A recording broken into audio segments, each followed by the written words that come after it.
Assalamualaikum warahmatullahi wabarakatuh. Perkenalkan, nama saya Erika Vivian, NIM 1804056403. Dalam video ini saya akan membahas mengenai habitus merokok di kalangan remaja dilihat dari teori habitus Pierre Bourdieu.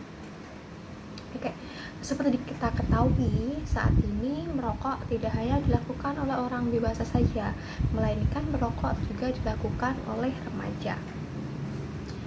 Dari data yang dikeluarkan oleh riset kesehatan dasar, diketahui bahwa jumlah orang yang mengkonsumsi tembakau di atas usia 15 tahun di Indonesia sangatlah tinggi, khususnya pada laki-laki. Diketahui bahwa pada tahun 2001 sebesar 62,2%, pada tahun 2004 sebesar 63,1%, pada tahun 2007 sebesar 65,6%. Hal ini terus terjadi peningkatan sehingga pada tahun 2013 sebesar 66%. Dari data ini dapat diketahui bahwa dari tahun ke tahun terjadi peningkatan orang yang mengkonsumsi tembakau. Menurut buku Fakta Tembakau yang diterbitkan oleh Tobacco Control and Support Center, pada tahun 2014, konsumsi tembakau hisap pada masyarakat yang berusia di atas 15 tahun lebih besar dibandingkan tembakau kunyah. Parahnya, perokok aktif ini tercatat mulai merokok pada usia anak-anak dan juga pada usia remaja. Nah, dari sini diperoleh data yaitu perokok pada usia 5-14 tahun pada tahun 2001 sebesar 9,9%. Kemudian terjadi peningkatan pada tahun 2010 sebesar 19,2%. Sedangkan perokok aktif yang memulai merokok pada usia 20 tahun menunjukkan suatu penurunan, yaitu pada tahun 95 diketahui bahwa data tersebut yaitu sebesar 35,9% dan terjadi penurunan pada tahun 2013 yaitu sebesar 24,3%.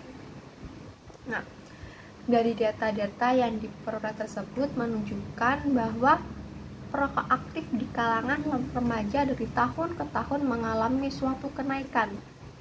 Hal ini jika dianalisis menggunakan teori habitus, maka merokok di kalangan remaja tentunya tidak semata-mata terjadi tanpa kesengajaan. Mereka melakukan kebiasaan tersebut yaitu kebiasaan merokok secara sadar dan mengetahui secara betul apa dampak dari kegiatan yang mereka lakukan. Seperti diketahui bahwa teori habitus ini dipengaruhi melalui lingkungan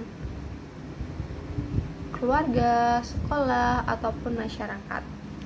Nah, hal ini juga merupakan salah satu faktor mengapa merokok di kalangan remaja terjadi kenaikan setiap tahunnya. Nah, habitus merokok ini dipengaruhi melalui lingkungan keluarga, sekolah, ataupun masyarakat.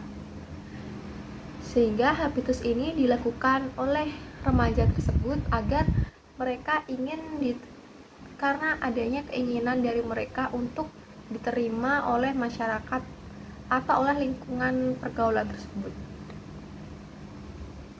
Jadi dapat dikatakan bahwa habitus apabila terjadi sudut pandang individu di mana adanya anggapan bahwa ia diterima di masyarakat jika sedikit demi sedikit mereka menyatukan cara berpikir, cara merasakan, dan cara bersikap, di mana hal tersebut dilakukan agar sama dengan lingkungannya. Para remaja ini merokok dapat dikarenakan karena menyamakan habitus dari lingkungan pergaulannya, baik itu lingkungan dari keluarga, sosial, maupun dari sekolah, di mana hal ini mendorong mereka untuk menjadi perokok aktif. Sehingga hal tersebut menjadi suatu kebiasaan yang dilakukan oleh remaja tersebut. Hal ini dilakukan remaja tersebut agar mendapat suatu pengakuan dari masyarakat bahwa mereka itu keren, karena ada anggapan di lingkungan sebayanya yang menganggap bahwa tidak merokok itu dianggap cupu sih, begitu. Jadi habitus merokok di kalangan remaja ini dijadikan suatu ajang agar terlihat keren di depan teman-temannya dan di lingkungan mereka bergaul. Dalam habitus juga terkadang membawa suatu konflik. Konflik ini dapat berupa suatu persaingan di mana ingin menunjukkan keunggulan dalam dirinya. Banyaknya merek rokok dengan harga yang berbeda-beda dapat dijadikan sebagai modal persaingan. Semakin tinggi harga rokok yang mereka konsumsi, semakin tinggi pula status sosial mereka di pergaulan tersebut. Hal ini karena mereka yang mengkonsumsi rokok yang mahal dianggap dari keluarga yang mampu. Nah, jadi hal ini juga dapat dikatakan semakin tinggi harga rokok dan semakin banyak modal yang mereka miliki, maka semakin tinggi pula status mereka di lingkungan tersebut, sehingga mereka akan dikenal dan diapresiasi. Hal tersebutlah yang menyebabkan terjadinya suatu habitus perokok di kalangan remaja. Sekian dan terima kasih.